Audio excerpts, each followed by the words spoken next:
금요 칼럼하겠습니다. 요즘 자기가 보수적 속성을 띠고 있다는 사람들은 다 굉장히 불편하고 TV도 보기 싫고 다소 우울증이나 정신적인 좀 딜레마에 빠져 있을 겁니다. 근데 저는 너무 그럴 필요가 없다라는 겁니다. 이건 치러야 할 대가라고 저는 생각합니다. 우리가 과연 이런 대가도 치르지 않고 저런 허접한 수준의 보수로서 계속 좌파들을 제압해 갈 수 있을 건가? 못하는 거죠. 보수가 올 때까지 왔다고 봅니다. 그래서 기존에 올 때까지 온 보수는 이제 좌파의 대항 능력도 상실한 채 속절없이 무너져 버렸어요. 그러면 이런 것들이 다 치러야 할 대가다. 보수의 가치의 소멸이다라고 저는 보고 있습니다. 세상이 발전하면 그 사회를 갖다가 만들어가는 가치도 바뀌어야 됩니다. 세상의 발전에 따라서요. 그래서 60년대, 70년대, 80년대의 한국 사회의 가치와 지금 2025년이라는 시대의 한국 사회에서의 가치는 엄청나게 달라졌습니다. 그래서 이 달라진 가치에 대해서 정치나 모든 사회 시스템은 변화를 해야 되죠. 그런데 좌파들은 변화를 하는 게 아니라 바뀐 시스템에 따라서 선동을 합니다. 그래서 좌파적 선동은 바뀐 시스템에 맞다는 거죠. 빚을 탕감해 줄게. 또 각종 복지를 확대해 줄게. 그리고 기본소득 사회를 갖다가 만들어 줄게. 이러면서 시대가 바뀐데 거기에 대한 적합한 대안을 내기보다는 그때 혹할 수 있는 선동을 하는 거예요. 자, 그래서 선동은 대안과 다르죠. 그래서 선동의 결과는 결국 파멸이지만 어쨌든 파멸이 올 때까지는 좌파는 계속 선동할 거라고 보고 있습니다. 그런데 우파는 시대의 변화에 걸맞는 대안도 없고 선동도 못했어요.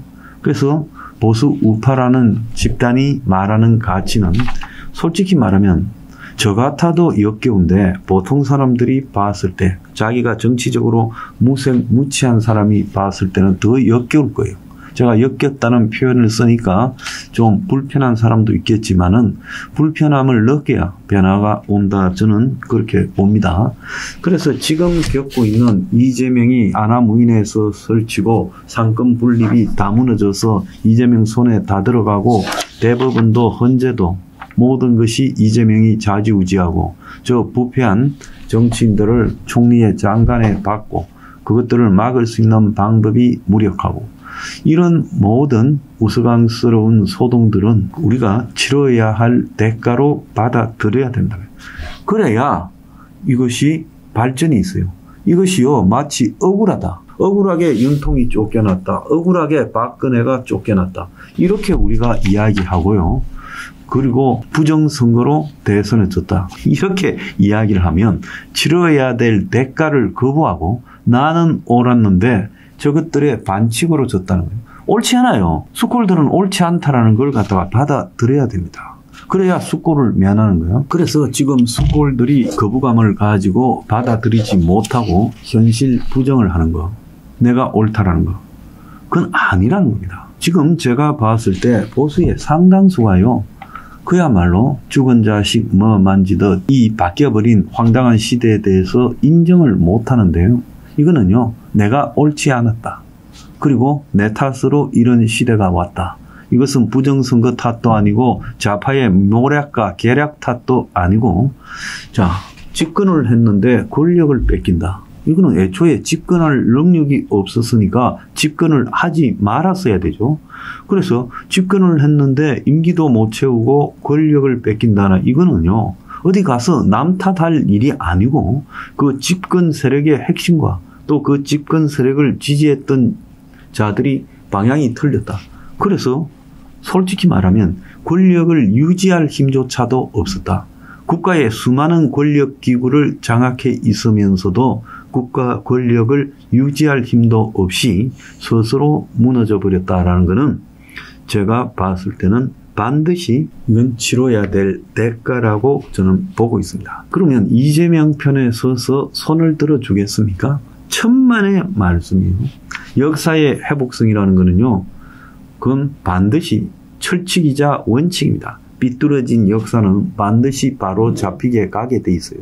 다만 그 시간이 빠르냐 좀 더디냐는 차이뿐인데, 그게 빠르면 그야말로 치러야 할 대가를 받아들인 보수 우파의 상식성이 회복됐다는 거고, 그게 더디면 치러야 할 대가를 부정하고 현실을 받아들이지 못하는 보수 우파의 지금 목매함이 이 역사의 회복성을 더디게 만들었다, 이렇게 해석해야 됩니다. 그래서 공연히 철학이 있는 게 아니에요. 해겔이 변정법을 하면서 정반합으로 가잖아요. 지금 보수의 정에 대해서 이재명이 반을 했어요. 자, 그래서 이재명의 반이 진행되고 있는 중입니다. 근데 언젠가는 이 반이 무너지고 합으로 가게 돼 있다. 그게 언제인가 하는 것은 시간의 문제다. 그러면 지금 내가 죽겠다, 보기 싫고 힘도 없고 막 힘 빠지고 텔레비 보면 욕하고 싶고 정신적으로 고통스럽고 괴롭다, 그런 정도도 안 겪고요. 항상 손쉽게 보수가 권력을 유지해 갈 거라고 생각했습니까? 그리고 대중들은요, 보수의 기득권 권력자들과 자기가 가진 보수의 이념적 정체성 사이를 분리해서 생각해야 돼요.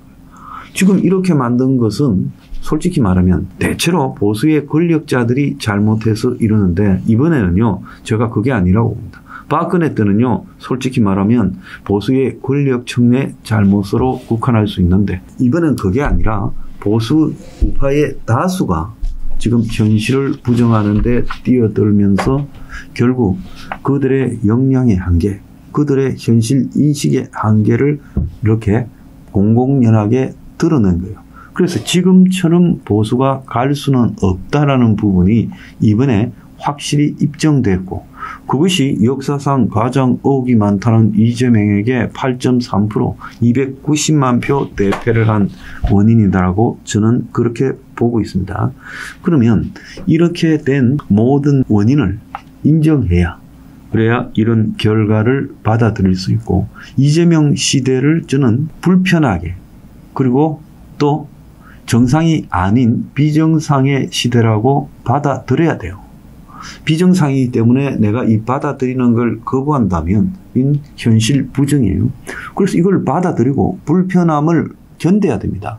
이재명이 어제 대구탕 집에 가가지고 대구탕을 먹으면서 앞에 빨간 앞치마를 하면서 웃으면서 이야기를 하고, 국회에서 이재명이 자, 이러다 가다가는 자영업자 다 망한다, 소비를 늘리기 위해서 추경을 해야 되겠다, 이러면 그것도 견뎌야 되고요. 또 이재명이 김민석이를 결국은 총리로 하겠죠. 그것도 받아들여야 되고, 이재명이 아무리 지저분한 사람, 외교부 장관 조은인가는 아들이 아빠 찬스로 한강변에 60평짜리 아파트를 이렇게 구했는데 그 아파트가 요즘 올라가서 어마어마하게 비싸졌다. 이것도 받아들여야 돼. 그래도 장관 되는 거를 받아들여야 돼요. 그러면서 이런 더러운 시대를 내가 겪고 보고 받아들이는 부분을 통해서 내가 치러야 할 대가를 치르는 겁니다. 세상에는요, 사람이 행한 부분에 대한 대가가 있는 겁니다. 내가 부정선거라고 하고 모든 선거에 우리는 이겨야 된다, 우리가 진 선거는 부정선거다, 중국인 99명이 문제가 터져서 윤통이 탄핵되지 않을 거고 대선에 이길 것이다, 트럼프가 우리를 도와서 결국은 윤통이 탄핵에서 회복돼서 좌파를 척결할 거다, 현재 보수파가 가진 가치는 친북 좌파들보다는 월등하게 우월한 영구 불변의 가치다, 이런 생각들을 한 잘못, 이것들을 우리가 대가를 치러야 됩니다. 세상에요, 잘못에 대한 대가를 치르지 않는 일은 하나도 없습니다. 역대 대통령들 한번 보세요. 자기 딴에는 잘했고 국가를 위해서 많은 공을 세웠지만은 그 사람의 결국 과도 있는 거예요. 근데 그 과의 대가를 역대 대통령들이 다 치렀잖아요. 안 그렇습니까? 하물며 대통령도 그런데 우리 같은 일반인도 자신의 정치적 정체성을 그야말로 스콜처럼 가지고 그것이 진실이라고 믿고 있었다면 이제 이 치러야 될 대가를 받아들여야 돼요. 그래서 많은 저는 보수 우파의 시민들이 자신이 치러야 될 대가를 받아들이면서 현실을 이렇게 정확하게 바라보는 계란 아래서 깨어나야 된다고 보고 있습니다. 기존의 보수의 그 썩은 가치에 갇혀서 숫골식으로 세상을 바라보면요. 우리는 어떻게 보면 좋은 세상을 보지 못하고 죽어버릴 거예요. 그리고 좋은 세상이 오는 역사적 회복성이 현실화되는 시점은 어마어마한 시간을 기다려야 될지도 모른다는 거예요. 그래서 우리가 이런 억울한 시대를 견뎌가야 된다는 것은 내가 치러야 될 대가를 치르고 있다. 업보라고 생각해야 돼요. 그래서 세상에는 모든 것이 업보가 있는 겁니다. 그 업보는 내가 행한 잘못에 따라서 내가 치러야 될 대가라고 봐야 되는 거예요. 그래서 업보를 부정하면요. 그건요. 완전히 내가 무슨 잘못을 행하고 내가 아무리 잘못 생각해도 나는 대가를 치르지 않는다라는 이런 망상에 빠지고요. 그럼 망상에 빠진 자들이 많을수록 제가 볼 때는 보수 우파가 거의 멸종의 단계로 갈 수 있다는 거예요. 그래서요, 이 방송을 듣는 분들, 또 저보고 맨날 손가락질하는 숫골분들, 생각부터 가다듬으면 모든 것이 바뀐다. 그것은요, 역사적 진리이고 철학이다. 그런데 그것이 얼마나 가는가 하는 것은 나의 사고의 혁신이 얼마나 빨라지느냐 하는 거하고 일치한다. 지금 우리 보수가 이재명 시대까지 왔어도요. 지금 보면 자신을 반성하고 자신을 후회하고 보수의 가치가 한계에 이르렀고 보수의 인적 자원이 한계에 이르렀다는 걸 갖다 인정하고 여기서 어떻게 했으면 되겠냐. 간단합니다. 저보고 맨날 대안을 말해라고 이야기하는데요. 제 방송을 듣지도 않고 제 말도 듣지도 않고 제가 당을 할 때 관심도 없고 제가 수많은 경고를 할 때도 관심도 없다가 자, 제가 이런 이야기만 하면 대안을 말해라. 근데 대안을 말할게요. 보수의 가치가 시대적으로 한계에 왔기 때문에 이 시대에 걸맞는 보수의 가치를 가져야 된다. 그게 서포 15조고 그게 5+3 정책이다. 황장수가 왜 시종일관 저렇게 빼딱하게 기성 보수 숫골들에 대해서 비판을 하는가. 이것은요. 한번 생각을 해봐야 됩니다. 내가 미친놈이라서 할 일이 없어서 나도 내 인생 즐기고 싶고요. 제대로 살고 싶어요. 그런데 내가 이 길바닥에서 허접한 자들이 다 아는 유튜브를 하면서 이런 이야기를 할 때 보수 기득권에 가지도 않고 나 10년을 안 갔잖아요. 이런 이야기를 할 때 그게 뭔가 진실이 있다고 생각도 해봐야 되지 않겠습니까? 요약하자면 지금 우리가 겪고 있는 것은 치러야 될 대가다.